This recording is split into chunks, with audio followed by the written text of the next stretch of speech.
नाटक बघा तुम्ही, नाटक बघा, बिन पैशाचे नाटक बघा, नाटक बघा तुम्ही, नाटक बघा, बिन पैशाचे नाटक बघा, नाटक बघा तुम्ही, नाटक बघा, बिन पैशाचे नाटक बघा, नाटक बघा तुम्ही, नाटक बघा. बिन पैशाचे नाटक बघा. हो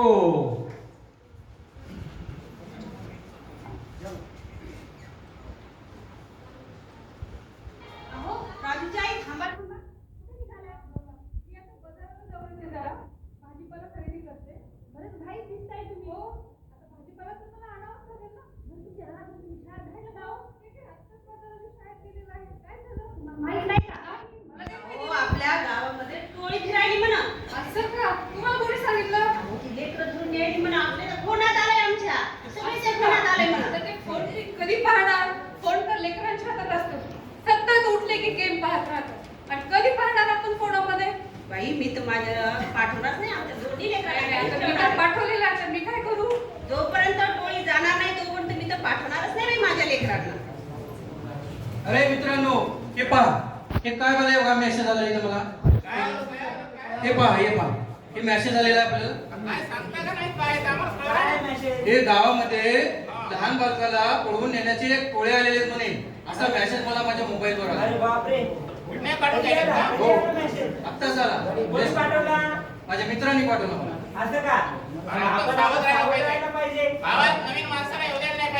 नाही नाही नाही, अजिबात येऊ द्यायचं नाही.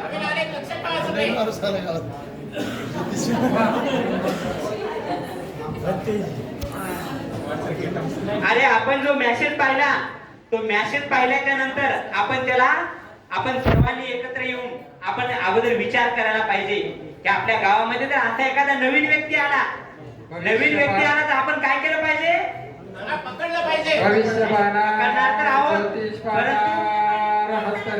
नाही, पोलिसांना देऊ, परंतु आपण एक केलं पाहिजे की गावात नवीन व्यक्ती आला तर त्याच्यावर काय केलं पाहिजे? लक्ष ठेवलं पाहिजे. भविष्य पाहणार, ज्योतिष सांगणार, हस्तरेषा पाहून ए, श्याम्या! भविष्य ए, गण्या! ए, मावशी! ए, ताई! ए, आता भविष्य इकडे ये, पाहणार, इकडे ये. ज्योतिष पाहणार, माणूस, तू माणूस आहे ना? हस्तरेषा पाहून राशींचे भविष्य पाहणार, ग्रहांची स्थिती सांगणार. इकडे या. भविष्य पाहू, कोण बोलतं? भविष्य पाहू. नाही, गावामध्ये आलात तुम्ही, नवीनच दिसायला. नवीनच आहे भाऊ. हो, नवीनच आहेत, परंतु याच्या अगोदर आमच्या परिसरामध्ये कधी नाही दिसतात तुम्ही. भाऊ, तुमच्या लोकांचं भविष्य पाहण्यासाठी मी फार लगे कोल्हापूरवरून आलो. कुठून आले तुम्ही?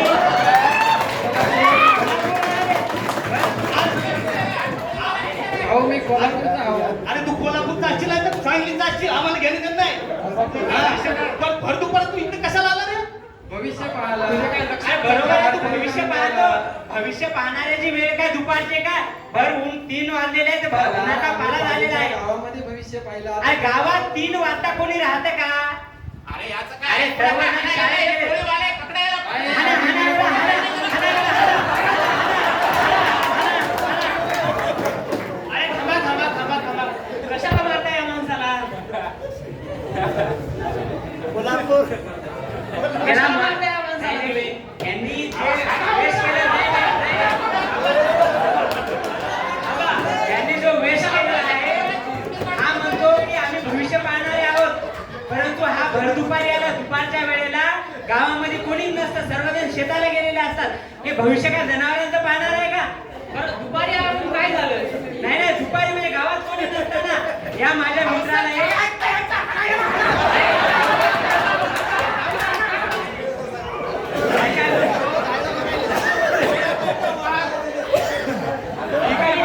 तुम्ही म्हणाला ते बरोबर आहे.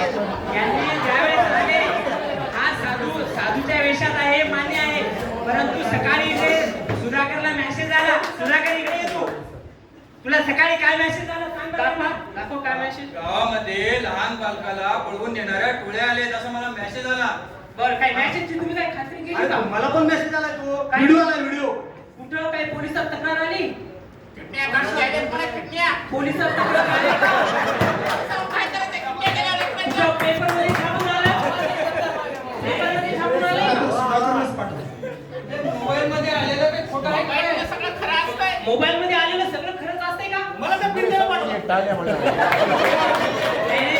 सुधाकरनं पाठवलेला मेसेज मला पण 3 मेसेज आलेत. अहो मागच्या महिन्यात तुम्हाला 20 लाख रुपयाची लॉटरी लागली असा मेसेज आला होता, मिळाले का? नाही मिळाले नाही. त्यांनी मला एक मेसेज केला आणि नंतर फोन आला आणि ते म्हणले तुमचा ओटीपी सांगा. मला काही कळत नाही, मी शेतकरी माणूस, ओटीपी सांगितला तर ते 20 लाख तर आलेच नाहीत. माझ्या बँकेच्या खात्यातील 10,000 रुपये गेले. मग बरं पैशाचा काय संबंध इथं? मेसेज आला लेकरा बाळांचा प्रश्न आहे तो. अहो तुम्ही मला दिवाळीमध्ये 1 वर्षाचा रिचार्ज मिळणार आहे म्हणून सांगितलं होतं, तुम्हाला मिळाला का? मला तर मिळालं नाही. रिचार्ज तर आलं नाही, पण मेसेजच आलेला आहे फक्त. अजून काय रिचार्ज आलं नाही. आणखी तुम्हाला काहीतरी तुम्हाला कोण काय करतात? त्याला आणि थांबा, तुम्हाला काहीतरी क्यूआर कोड आला होता, ओटीपी टाका म्हणजे तुमच्या खात्यात 8,000 रुपये जमा होणार. काय झालं त्याचं? माझ्याच खात्यातले 10,000 गेले. बघा मंडळी, यावर आपल्याला कळते की मोबाईलवर आलेला प्रत्येक मेसेज खरा नसतो. प्रत्येकच मेसेज खरा नसतो आणि यांचा वडिलोपार्जित व्यवसाय आहे हा. आपल्या महाराष्ट्राला लोककलेची परंपरा आहे. गारुडी येतात, वासुदेव येतात, आहे की नाही? डोंबाऱ्याचा खेळ येतो.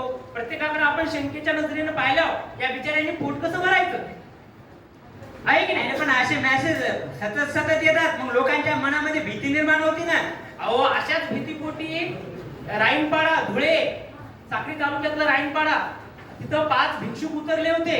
लोकांना वाटलं ही टोळी, मुलं पळवणारी टोळी आहे. त्यांच्या इकडे तसा मेसेज फिरत होता मोबाईलवर.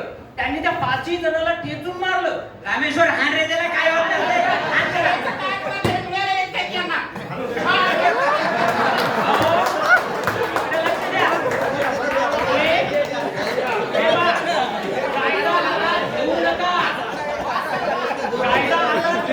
तुम्ही जर कायदा हातात घेतला तर कायद्याच्या कचऱ्यात तुम्हीच सापडणार. कायदा हातात घेऊ नका. यांची तुम्हाला तक्रार करायची असली सविस्तर 100 नंबरवर कॉल करा, पोलिसात तक्रार करा. असं परस्पर तुम्ही यांना मारून टाकलं, तुम्हाला उद्या जेलमध्ये जावे लागेल. कायदा हातात घेऊ नका. असंच झालं बा. पालघरमध्ये 2 साधू गुजरातकडे जात होते आणि त्यांना चोर आणि दरोडेखोर समजून गावातल्या गस्त घालणाऱ्या मंडळीने त्यांना अडवलं आणि जागावर त्यांना खलास केलं. आपल्या परभणीमध्ये उखळत या गावामध्ये शेळ्या चोरणाऱ्या शिकलकरी समाजाचे 3 मुलं शेळ्या चोरतायत अशी अफवा पसरली आणि त्या तिघांना बेदम मारहाण केली. त्यापैकी एक जण जागाच मेला. बरं मग आता तुमचं म्हणणं काय? आता ह्याच्यावर काय केलं पाहिजे? उपाय काय आहे याच्यावर? याच्यावर उपाय काय? आपल्याला आलेल्या मेसेजची आपण पूर्णपणे खात्री केली पाहिजे. बरं हे गावातल्या माणसाने मेसेज पाठवला, त्याची काय खात्री करू आता मी? आपण प्रत्येकाला मेसेज पाठवण्याच्या अगोदर तो खरा वास्तविक त्याची पडताळणी केली पाहिजे. आता आपल्याला भरपूर लिंक येतात. लिंक मध्ये आपण जर त्या लिंकला जर ओके केलं तर आपल्याच खात्यातले पैसे कपात होतात. मग ती लिंक खरी आहे की खोटी आहे हे आपण तपासून बघितलं पाहिजे. साहेब आमचे डोळे उघडले आता.